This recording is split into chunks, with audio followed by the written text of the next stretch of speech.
Taste reveal na tayo sa ating baked bangus with creamy cheese. Anong sili yan? Sigang? Siling ano, siling... Pula? Hindi. Sigang? Tagalog. Eto na. Ang cheesy baked bangus natin, boneless ito. Ayan o. Ayan. Eto. Taste reveal na tayo.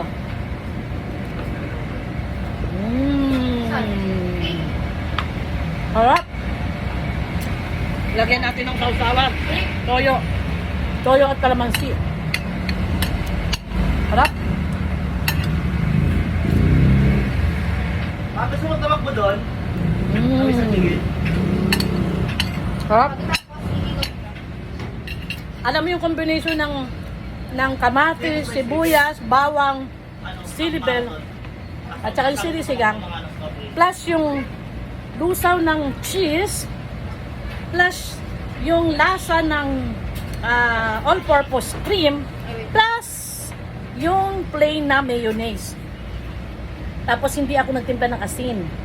Naglagay lang kami ng Maring Magic. 2 pack. Sarap.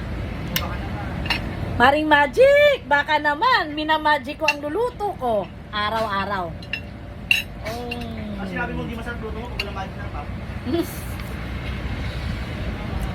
Sabi ng anak ko, pag hindi daw kami naglagay ng magic sarap, wala daw lasa luto ko, hindi daw masarap. Pero sarap pa rin ha. Nakakadagdag ng lasa, mas sumasarap. Yan. And so, kukuha tayo ng okra.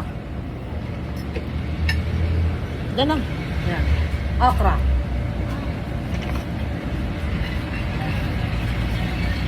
Na-overcook ang okra. Kalimutan ni Jamaina.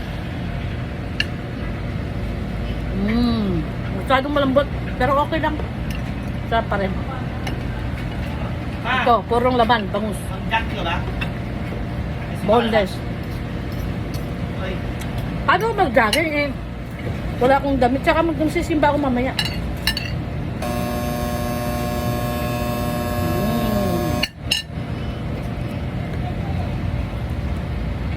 Sarap! Subukan nyo. Mga supermom. May bagam. Ang rekado nito ay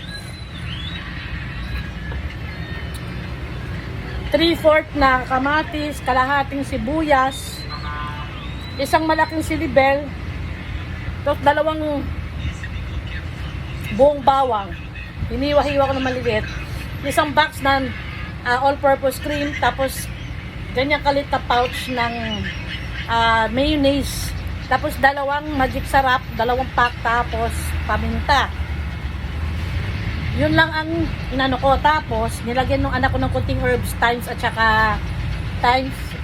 saka sunod na po kayo isa, thyme at saka yung parang palay, rosemary.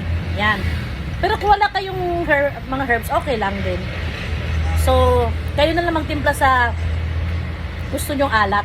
Tapos nilagyan ko siya ng sili panigang para pampakagat ng lasa at pantanggal din ng langsa. Hindi na ako naglagay ng luya kasi ayaw ng anak ko. Hinayaan ko lang. Masarap pa rin naman. So kayo din, subukan nyo baked cheesy bangus boneless. Pang!